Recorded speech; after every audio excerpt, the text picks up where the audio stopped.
Students, 8वीं कक्षा में हम चतुर्भुजों को समझना चैप्टर पढ़ रहे हैं। कल हमारे यहाँ 3.4 प्रश्नावली के 3 तक सवाल हो गए थे। चौथा सवाल देखिए, एक चतुर्भुज का नाम बताइए। ये परिभाषा से लिया गया सवाल है, चतुर्भुज का नाम बताइए जिसमें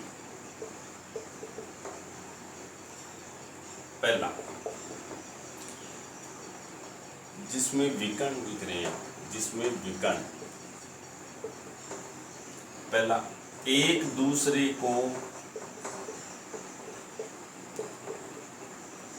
दूसरे को समद्विभाजित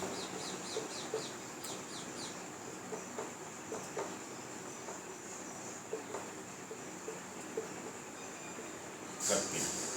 तो इसका यहाँ पे हमें उत्तर लिखना है केवल। जिस चतुर्भुज में विकर्ण एक दूसरे को समद्विभाजित करते हैं उन चतुर्भुजों के नाम आपको लिखने हैं। तो विकर्ण समद्विभाजित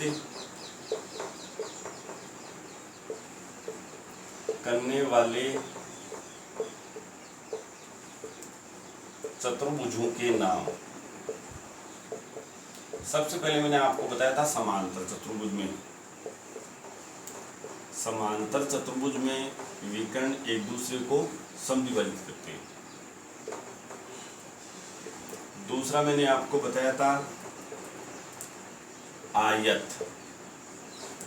तीसरा बताया था वर्ग। देखो, वर्ग में भी विकर्ण होते हैं, वो समद्विभाजित होते हैं। चौथा समचतुर्भुज।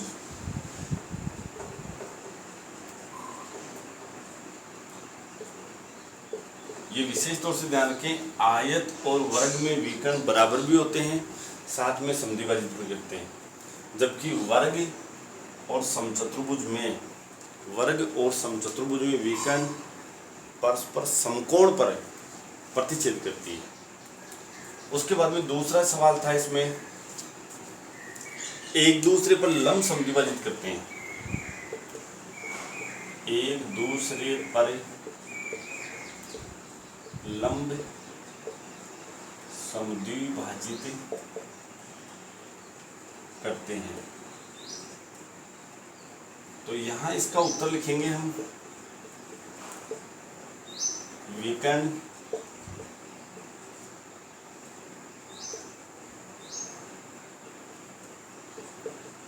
एक दूसरे पर लंब समद्विभाजित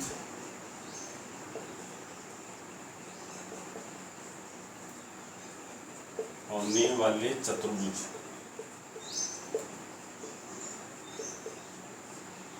इसमें एक नंबर है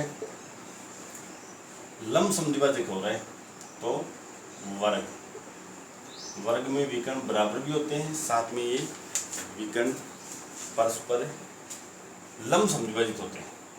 दूसरा हमारे पास है समचतुर्भुज। समचतुर्भुज में भी विकर्ण परस्पर लंब समद्विभाजित होते हैं। उसके बाद में तीसरा बराबर हो, तीसरा विकर्ण बराबर। तो यहाँ पे इसका उत्तर लिखना है आपको केवल, बराबर विकर्ण वाले चतुर्भुज। बराबर आयत और वर्ग हो जाएगा। आयत में दोनों विकर्ण बराबर होते हैं तथा वर्ग में भी दोनों विकर्ण बराबर होते हैं। इस तरह से ये सवाल नंबर अपना 4 कंप्लीट होता है। उसके बाद में 5वां सवाल देखते हैं हम। 5वां देखिए, बताइए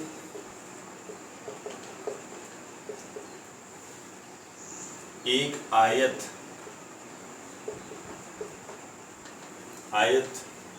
जिस चतुर्भुज की सम्मुख भुजाएं समान व समांतर तथा प्रत्येक एंगल 90 डिग्री का हो। बताइए एक आयत उत्तल चतुर्भुज कैसे? तो मैंने आपको उत्तल चतुर्भुज की परिभाषा लिखाई थी, और आयत एक उत्तल चतुर्भुज है, तो इसका हल रहेगा यहाँ पे उत्तर आयत एक उत्तल चतुर्भुज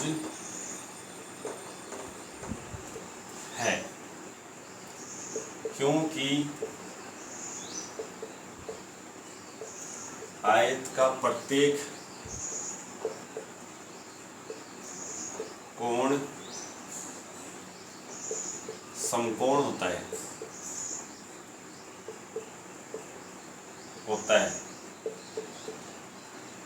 जो 180 डिग्री से कम है। अब सुनिए उत्तल चतुर्भुज किसे कहते हैं?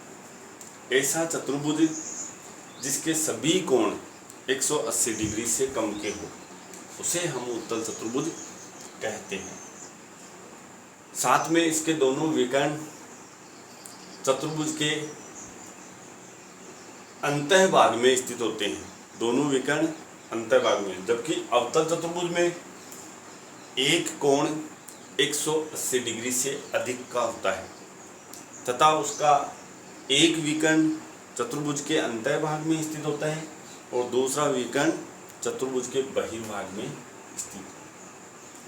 उसके बाद में छठा सवाल है इसमें, ABC एक समकोण त्रिभुज है। ध्यान से देखें, ABC एक समकोण त्रिभुज है। तो यहाँ पे हम आकृति बनाते हैं, ये समकोण है ABC, एक समकोण त्रिभुज है, और ओ समकोण की सम्मुख भुजा का मध्य बिंदु है। ओ यहाँ पे है, ये समकोण की सम्मुख भुजा, समकोण के सामने वाली भुजा का मध्य बिंदु है। मध्य बिंदु है तो ये भुजा और ये भुजा, यानी AO के बराबर OC हो जाएगा। दो खंड बन गए, इसके दोनों खंड इसमें बराबर होंगे। बताइए कैसे O बिंदु A, B तथा C से समान दूरी पर स्थित है। हमें ये बताना है ये A बिंदु है, O बिंदु है, वो A से, C से, B से कैसे समान दूरी पर स्थित है। इस सवाल को हमें हल करना है। हमें इसमें ये दिखाना है कि O बिंदु है वो O A से, B से और C से बराबर दूरी पर है, यानी कि हमें ये तीनों भुजाएं 1, 2 और ये BO बराबर दिखानी है।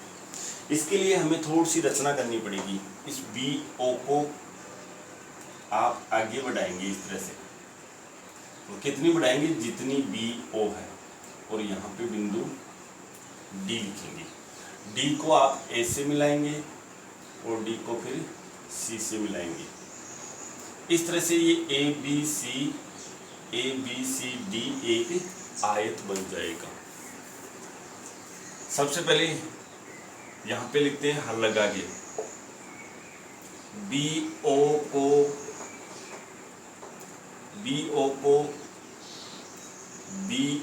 के बराबर D तक बढ़ाया,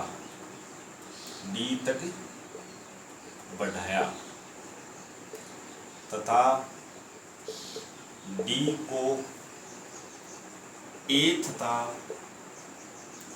C से मिलाया। इस तरह है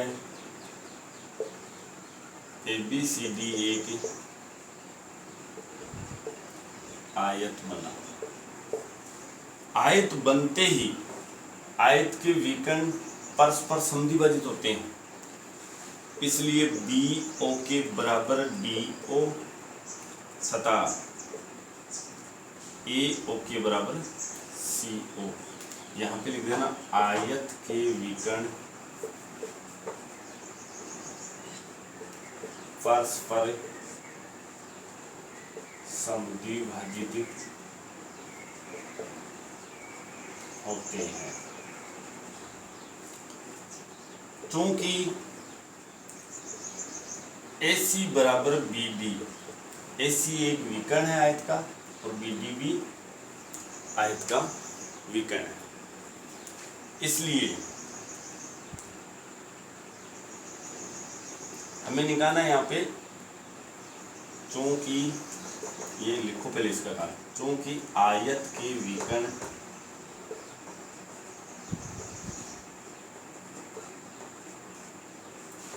परस्पर